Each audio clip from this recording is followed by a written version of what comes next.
Hello everyone, I am Aras Bozkurt, an Associate Professor of Distance Education at Anadolu University, Turkey. Today we will talk about current issues in massive open online courses.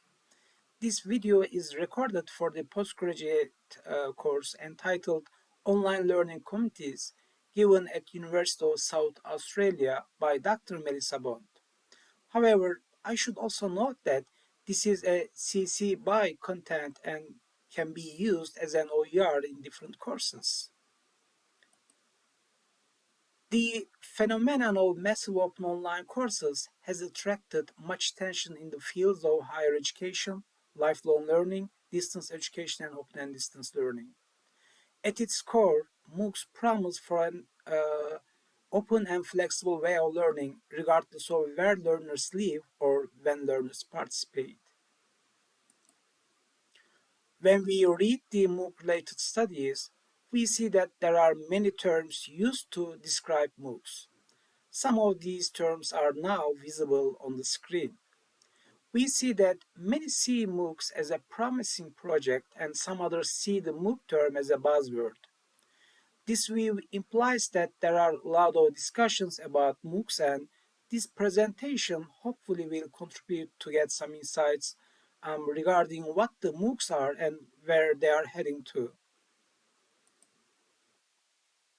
A MOOC is a model of educational delivery that is massive with theoretically no limit to enrollment, open allowing anyone to participate usually at no cost, online with learning activities typically taking place over the web, and a course structured around a set of learning goals in a defined area of study. In earlier MOOC research, there were many skepticism about MOOCs and their future. However, based on the key events identified on the Gartner's hype cycle, we can say that MOOCs reached the plateau of productivity, which means it is more than a hype. And I guess I wouldn't exaggerate if I say MOOCs are growing child of the openness philosophy in education. We can further argue that MOOCs reserved their seat in the mainstream educational landscape. However, this doesn't mean that MOOC research reached its peak. In contrast, MOOCs are transforming according to the changing needs of learners and emerging demands from the private sector. As highlighted in Gartner hype cycle, the dynamic nature of MOOCs introduced different types of MOOCs. Accordingly, the first wave is connectivist MOOCs. The second wave is extension MOOCs. And finally, the third wave is hybrid MOOCs. The waves of the MOOCs are also related to being a disruptive or sustaining innovation. MOOCs originated from novel ideas such as openness, connectivism, critical pedagogy, and redistribution of the power in learning processes. We can argue that the first appearance of MOOCs, that is connectivist ones, can be regarded as a disruptive innovation, and they attracted a lot of attention in both public and scholarly environments.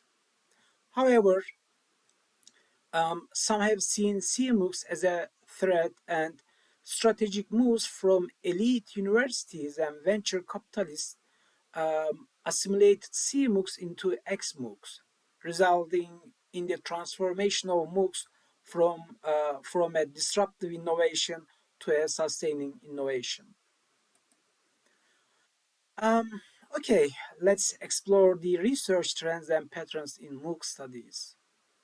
According to one of my studies conducted in 2017, which is based on 3M framework, research areas in MOOCs has demonstrated that MOOC studies gather around three main research areas. These are theories and models at a macro level, learner characteristics, and instructional design at the micro level.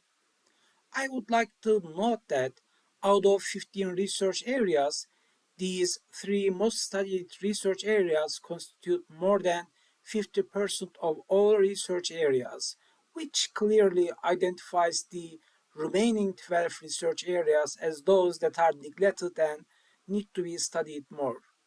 By the way, you can see references on the right bottom corner, and I will provide a list of references at the end of this presentation.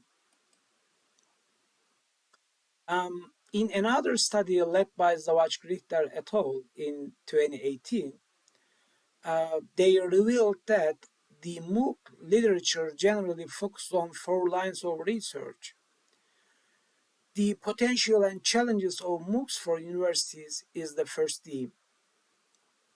This theme included issues such as open access to learning content, and also challenges such as dropout rates and student engagement. MOOC platforms is the second theme. This theme is related to the popularity of XMOOCs, which are provided through learning platforms, as opposed to CMOOCs, which are provided in online, distributed, networked learning spaces. The third theme is learners and content in MOOCs, which refers to producing effective learning experiences with quality learning materials. The fourth and final theme is the quality of MOOCs and instructional design issues. This theme is directly linked to research related to instructional design, as evaluation and quality assurance is an integral part of the instructional design process. In one of my follow-up studies, 4 broad themes were identified. The first theme, MOOCs as a mainstreaming learning model in higher education, is about wide adoption of MOOCs by higher education institutions and corporations. Uh, Corporations adopted MOOCs, and the purpose in this case was to equip employees with specific skills suitable to the competitive business sector. I would like to emphasize that this theme is also linked to research on micro-credentials and nano-degrees. The second theme is motivation and engagement issues in MOOCs. This theme is linked to issues such as low retention and high dropout rates stemming from learners' motivation and engagement. The third theme is assessment issues in MOOCs related to assessing a massive number of students. I can say that research generally focuses on formative assessment approaches such as automated assessment and peer assessment, or summative assessment approaches such as badges, certificates, and micro-credentials. The final theme is MOOCs for social learning. This theme argues that most of the social interactions in MOOCs take place on social media platforms or in discussion forums. This theme is further significant because the findings in the related literature support the idea that those who socially interact tend to complete MOOCs. In all, we can say that motivational challenges, instructional quality, and low retention and high dropout rates are the major concerns in the MOOC research. However, we can also argue that the real potential of MOOCs cannot be quantitatively measured, but rather this potential should be considered in terms of the qualitative contributions provided by MOOCs. To this end, we can suggest that MOOCs are needed in the field of in the educational landscape, and MOOCs are significant in terms of issues such as equality, social justice, and widening participation. And here are the references that I cited in this presentation. You can read them if you want to get more ideas regarding what these articles tell about MOOCs. And thank you for listening to me. Please do not hesitate to communicate for further queries and discussions. Take care.